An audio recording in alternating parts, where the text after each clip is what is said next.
బేతాళ కథలు. గోదావరి తీరాన ప్రతిష్ఠానమనే నగరం ఉండేది. దానిని ఒకప్పుడు విక్రమార్కుడనే రాజు పాలించేవాడు. విక్రమార్కుడి ఆస్థానానికి రోజు క్షాంతిశీలుడనే భిక్షువు వచ్చి పండు ఒకటి కానుకగా ఇస్తూ ఉండేవాడు. రాజు ఆ పండును కోశాధికారికి ఇస్తూ ఉండేవాడు. ఒకనాడు భిక్షువు తన అలవాటు ప్రకారం రాజుకు ఒక పండు ఇచ్చి వెళ్ళిపోయాడు. ఆ సమయంలో ఒక కోతి ద్వారపాలకులను తప్పించుకుని రాజభవనంలోకి వచ్చింది. భిక్షువు ఇచ్చిన పండును రాజు ఆ కోతికి ఇచ్చాడు. కోతి ఆ పండును తినేసరికి పండులో నుంచి వెలలేని రత్నం ఒకటి కింద పడింది. అది చూసి రాజు తన కోశాధికారిని పిలిపించి, భిక్షువు రోజు కానుక ఇచ్చే పళ్లను నీకు ఇస్తున్నానే, వాటిని ఏం చేస్తున్నావు అని అడిగాడు. ఈ ప్రశ్నకు కోశాధికారి కొంచెం బెదిరి, మహారాజా, మీరిచ్చిన పళ్లనన్నిటినీ కిటికీలో నుంచి కోశాగారంలోనే పడేస్తున్నాను. తమ సెలవైతే కోశాగారం తలుపు తెరిచి పళ్ళు ఏమయ్యాయో చూస్తాను అన్నాడు. రాజు సరేనన్నాడు. కోశాధికారి వెళ్ళి తిరిగి వచ్చి, మహారాజా, పళ్ళన్నీ కుళ్ళిపోయాయి, కానీ అవి పడిన చోట రత్నాల కుప్ప ధగధగా మెరుస్తున్నది అని చెప్పాడు. రాజు అతని విశ్వాసానికి మెచ్చి అతన్ని ఆ మణులన్నీ తీసుకోమని మన్నాడు భిక్షువు వచ్చి పండు ఇయ్యబోతే, భిక్షు, రోజు ఇంత విలువైన కానుక ఎందుకు ఇస్తున్నావు? చెబితే గాని పండు తీసుకోను అన్నాడు. ఆ మాటకు భిక్షువు రాజుతో ఏకాంతంగా, రాజా, నేనొక మంత్రాన్ని సాధించాలి. అందుకు ఒక వీరుడి సహాయం కావాలి. నేను నీ సహాయం కోరుతున్నాను అన్నాడు. రాజు భిక్షువుకు సహాయం చేయటానికి సమ్మతించాడు. అప్పుడు భిక్షువు రాజుతో, రానున్న కృష్ణ చతుర్దశి రాత్రి చీకటి పడగానే మహాశ్మశానానికి నువ్వు రావాలి. శ్మశానం మధ్య ఉన్న మర్రి చెట్టు కింద నేను నీకోసం ఎదురు చూస్తూ ఉంటాను అన్నాడు. అలాగే వస్తాను అని రాజు మాట ఇచ్చిన మీదట భిక్షువు వెళ్ళిపోయాడు. కృష్ణ చతుర్దశి వచ్చింది. విక్రమార్కుడు తాను భిక్షువుకు ఇచ్చిన మాట జ్ఞాపకం పెట్టుకుని చీకటి పడగానే నల్లని బట్టలు ధరించి చేత కత్తి పట్టి ఎవరికీ తెలియకుండా రాజధాని నుంచి బయలుదేరి శ్మశానానికి వెళ్ళాడు. శ్మశానమంతా కటిక చీకటిగా ఉన్నది. చితుల మంటలు భయం గొలుపుతున్నాయి. మనుష్యుల ఎముకలు, గుట్టలు, పొర్రెలు అంతటా పడి ఉన్నాయి. భూత బేతాళాలు ఆనందంతో గెంతుతున్నాయి. నక్కల కోతలు మారుమోగుతున్నాయి. రాజు భిక్షువును వెతుక్కుంటూ శ్మశానం మధ్యకు చేరుకుని మర్రి చెట్టు కింద మండలన్యాసం చేస్తున్న భిక్షువును చూసి, భిక్షు, నువ్వు కోరిన ప్రకారం వచ్చాను. నా వల్ల ఏమి కావాలో చెప్పు అన్నాడు.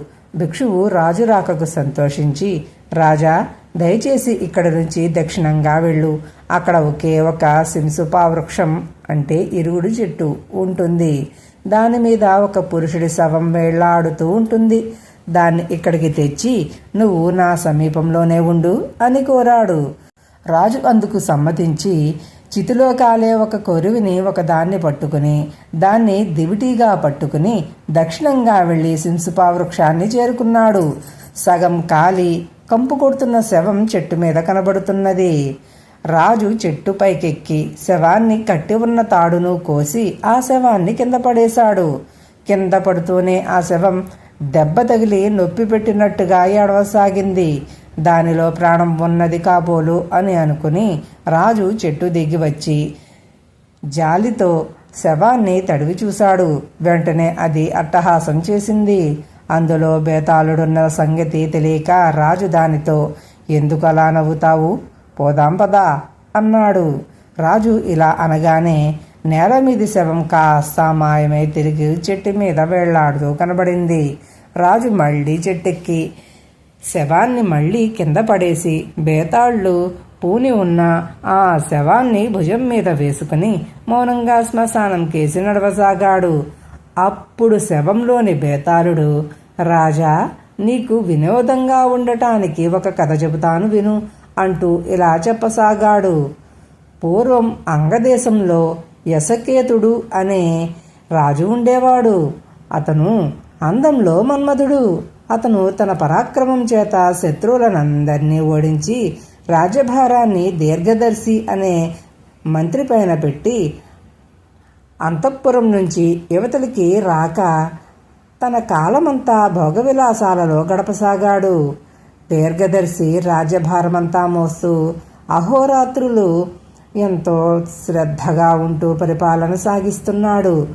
విశ్వాసపాత్రుడైన దీర్ఘదర్శి పైన కూడా ఓర్వలేని వాళ్ళు అపవాదు వెయ్యనే వేశారు.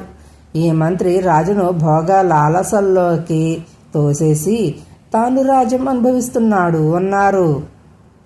ఇది తెలిసి దీర్ఘదర్శి మేధావిని అనే తన భార్యతో, రాజు సుఖాలు మరిగినందుకు నేను రాజభారం మోస్తుంటే రాజ్యం తినేస్తున్నానన్న నింద నా మీద వచ్చింది. అబద్ధమే అయినా లోకనిందను ఉపేక్షించరాదు. నన్ను ఏం చేయమన్నావు అన్నాడు. దానికి మేధావిని ఇలా చెప్పింది, మీరు తీర్థయాత్రల మిష మీద రాజుతో చెప్పి దేశాటనకు బయలుదేరండి. అందువల్ల మీ మీద అపవాదు పోవటమే కాక రాజు తానే రాజ్యం చూసుకోవలసి వస్తుంది కనుక ఆయన భోగలాల సాతగ్గిపోతుంది అన్నది. దీర్ఘదర్శి అవకాశం చూసుకుని రాజుతో, మహారాజా, నేను కొంతకాలం తీర్థయాత్రలు చేసి ఎంత పుణ్యం సంపాదించుకుంటాను, తమరు అనుమతించాలి అన్నాడు. ఇంటి దగ్గరే కూర్చుని పుణ్యం సంపాదించరాదా అన్నాడు రాజు. శరీరంలో పటుత్వం ఉండగానే తీర్థయాత్రలు చేయాలని, వయసు మళ్ళినాక అది సాధ్యం కాదని మంత్రి చెప్పాడు. దీర్ఘదర్శి తన వెంట భార్యను రానివ్వక మిగిలిన వారెవ్వరికీ తాను బయలుదేరుతున్నట్టయినా చెప్పక తీర్థయాత్రలకు బయలుదేరాడు. కొంతకాలానికి ఆయన సముద్ర తీరాన గల పుండ్రదేశం చేరాడు. అక్కడ ఆయనకు నిధిదత్తుడనే వర్తకుడితో స్నేహం కలిసింది. నిధిదత్తుడు వర్తకం మీద సువర్ణ ద్వీపం వెళుతున్నాడని తెలిసి తాను కూడా వస్తానని దీర్ఘదర్శి అన్నాడు. ఇద్దరు వర్తక నౌకలో ప్రయాణమయ్యారు. వాళ్ళు సువర్ణ ద్వీపం చేరారు. అక్కడ కొన్ని రోజుల పాటు వర్తకం జరిగింది. తిరుగు ప్రయాణంలో దీర్ఘదర్శి సముద్ర మధ్యంలో ఒక అద్భుతం చూశాడు. ఒక అద్భుత వృక్షం పైకి లేచింది. దాని మాను బంగారం, కొమ్మలు పగడాలు, కాయలు రత్నాలు. ఆ వింత వృక్షం పైన రత్నాల పాన్పు మీద ఒక అతిలోక సుందరి కూర్చుని పాడుతున్నది. దీర్ఘదర్శి చూస్తుండగానే ఆ చెట్టు సుందరి కూడా సముద్రంలోకి దిగిపోయారు. ఇదేమి విచిత్రం అన్నాడు దీర్ఘదర్శి. ఆయన ఆశ్చర్యం చూసి నావికులు, మీకిది కొత్త గనక ఆశ్చర్యపడుతున్నారు గాని మేము ఈ ప్రాంతాల ఈ దృశ్యాన్ని ప్రతిసారి చూస్తూనే ఉంటాం అన్నారు. తిరుగు ప్రయాణం ముగిసినాక దీర్ఘదర్శి వర్తకుడి వద్ద సెలవు పుచ్చుకుని అంగదేశానికి తిరిగి వచ్చాడు. దీర్ఘదర్శి తాను సరేననకుండా యాత్రలకు బయలుదేరడం చేత యశకేతుడు ఆయన కోసం ఇంతకాలము వెతికిస్తున్నాడు. ఆయన నియమించిన చారులు దీర్ఘదర్శిని నగరం బయటనే చూసి చప్పున వెళ్లి రాజుతో చెప్పారు.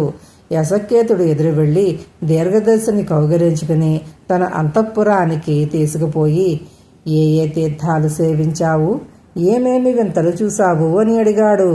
దీర్ఘదర్శి జరిగినదంతా రాజుకు తెలిపి సువర్ణ ద్వీపం నుంచి తిరిగి వచ్చేటప్పుడు సముద్ర మధ్యంలో కనిపించిన దివ్య సుందరిని గురించి చెప్పాడు. రాజుకు వెంటనే ఆ కన్య మీద మనసు పోయింది. ఆయన దీర్ఘదర్శితో, ఏకాంతంగా నేను ఆ దివ్య సుందరిని చూసి తీరాలి, లేకపోతే నా ప్రాణాలు నిలవవు. నువ్వు నాకు అభ్యంతరం చెప్పకు, నేను ఒక్కడనే బయలుదేరిపోతాను. ఈ లోపల నా రాజ్యం నువ్వు చూస్తూ ఉండు, కాదంటే నా మీద ఒట్టే అన్నాడు. మన్నాడే యశకేతుడు తన రాజ్యాన్ని మంత్రికి అప్పచెప్పి రాత్రివేళ బయలుదేరాడు. ఆయన సముద్ర తీరం చేరుకున్నాడు. అక్కడ లక్ష్మీదత్తుడనేవాడు రాజుకు తారసపడి తాను సువర్ణ ద్వీపానికి వర్తకం నిమిత్తం బయలుదేరుతూ రాజును కూడా తీసుకుపోయాడు. వాడు సముద్ర మధ్యం చేరేసరికి పూర్వంలాగే వింత వృక్షం పైకి వచ్చింది. ఆ చెట్టు మీద ఒక దివ్య సుందరి వీణతో సహా పాడుతూ రాజు కంటపడింది. ఆమెను చూడగానే రాజు మోహంలో పడి, సముద్రుడా, ఈమెను దాచి లక్ష్మిని చూపి విష్ణువును మోసగించావా అని అనుకుంటుండగా ఆ సుందరితో సహా చెట్టు సముద్రంలోకి దిగిపోయింది.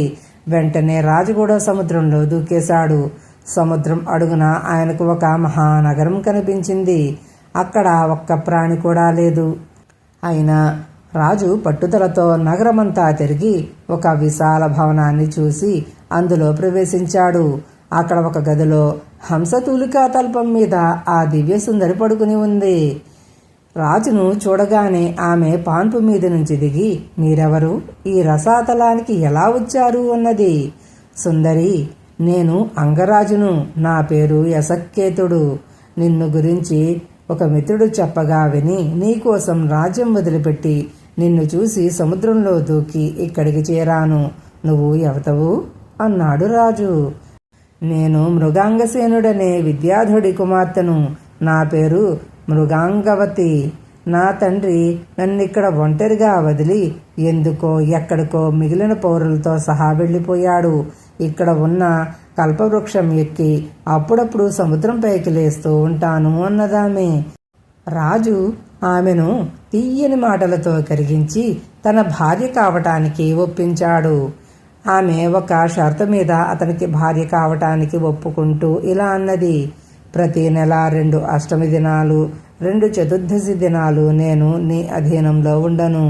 ఆ 4 రోజులు నేనెక్కడికో పోతాను. ఎక్కడికని నన్ను అడగరాదు. రాజు ఈ నిబంధనకు ఒప్పుకున్నాడు. ఒకనాడు మృగాంగవతి రాజుతో, నేనొక పని మీద ఎక్కడికో పోతున్నాను. నేను వచ్చేదాకా ఇక్కడే ఉండు. ఇక్కడ ఉన్న బావిలో మాత్రం దిగకు. దిగితే భూలోకానికి పోతావు అని హెచ్చరించి బయలుదేరింది. ఆమె ఎక్కడికి పోతున్నదో తెలుసుకోగోరి ఆమె వెనుకగా బయలుదేరాడు రాజు. ఆయన చూస్తూ ఉండగానే ఒక బ్రహ్మాండమైన రాక్షసుడు వచ్చి మృగాంగవతిని మింగేశాడు. రాజు తీవ్రమైన కోపంలో కత్తి దూసి రాక్షసుడి తల నరికేశాడు. కోపం చల్లారిన తన ప్రియురాలు పోయిందన్న బాధ అతనికి మిగిలింది. ఇంతలో రాక్షసుడి శరీరాన్ని చీల్చుకుని మృగాంగవతి బయటకు వచ్చింది. ప్రియురాలా, ఇది స్వప్నమా మాయా అని రాజు అడిగాడు. ఏది కాదు, ఇది నా తండ్రి శాపం. నా తండ్రి నేను వెంట లేకుండా భోజనం చేసేవాడు కాడు. నేను ప్రతి చతుర్దశి నాడు అష్టమి నాడు శివ పూజ చేయబోయేదాన్ని. ఒక చతుర్దశి నాడు గౌరీ పూజ చేసుకుంటూ రోజంతా గడిపేశాను. నా కోసం కనిపెట్టుకుని ఉండి నా తండ్రి ఒక్క నీటి చుక్క అయినా తాగలేదు. నన్ను చూడగానే ఆయన ప్రతి చతుర్దశి నాడు అష్టమి నాడు నన్ను ఆ రాక్షసుడు మింగాలని, నేను అతని పొట్ట చీల్చుకుని బయటికి రావాలని శాపం పెట్టి ఆ రాక్షసుణ్ణి ఎవరైనా చంపినప్పుడు నాకు శాప విమోచనం కలుగుతుందని, విద్యలన్నీ తిరిగి వస్తాయని చెప్పాడు. నా శాపం తీరిపోయింది. నాకు విద్యలన్నీ తిరిగి వచ్చాయి. జరిగినదంతా జ్ఞాపకం వచ్చేసింది. ఇక నీ దారి నీది, నా దారి నాదేను. నేను నా తండ్రి దగ్గరికి పోతున్నాను అన్నది మృగాంగవతి. ఈ మాట విని రాజుకు దుఃఖం ముంచుకు వచ్చి తనతో 1 వారం ఉండి వెళ్ళమని ఆమెను బతిమాలుకున్నాడు. ఆమె సరేనన్నది. 6 రోజులు వారిద్దరూ ఆ ప్రాంతమంతా విహారాలు చేశారు. 7వ రోజున ఆయన ఆమెను బావి వద్దకు తీసుకువచ్చి ఆమెను కౌగిలించుకుంటూ గట్టిగా పట్టుకుని ఆమెతో సహా ఆ బావిలోకి దూకేశాడు. వారిద్దరూ యశక్కేతుడి నగరంలోని బావిలో తేలారు. భూలోకంలోకి చేరగానే మృగాంగవతికి విద్యాధరత్వం పోయి మామూలు మనిషి అయిపోయింది. రాజు ఆమెతో సహా తన మందిరం ప్రవేశించి ఆమె మామూలు మనిషి అయిందని తెలుసుకుని పరమానందం చెందాడు. ఇదంతా కళ్ళారా చూసిన దీర్ఘదర్శి తన ఇంటికి తిరిగిపోయి రాత్రి పడుకుని గుండె ఆగిపోయి చచ్చాడు. బేతాళుడు ఈ కథ చెప్పి, రాజా, దీర్ఘదర్శి ఎందుకు చచ్చాడు?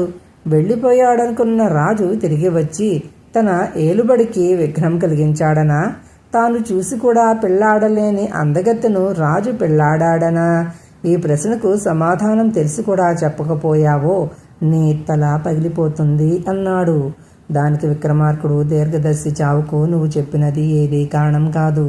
మామూలు భోగాల్లో మునిగి ఉన్నప్పుడే రాజభారమంతా తన మీద వేసి తనను అపనిందలకు గురి చేసిన యశక్కేతుడు ఈ దేవతా స్త్రీ దొరికినాక తిరిగి రాజభారం సహిస్తాడా?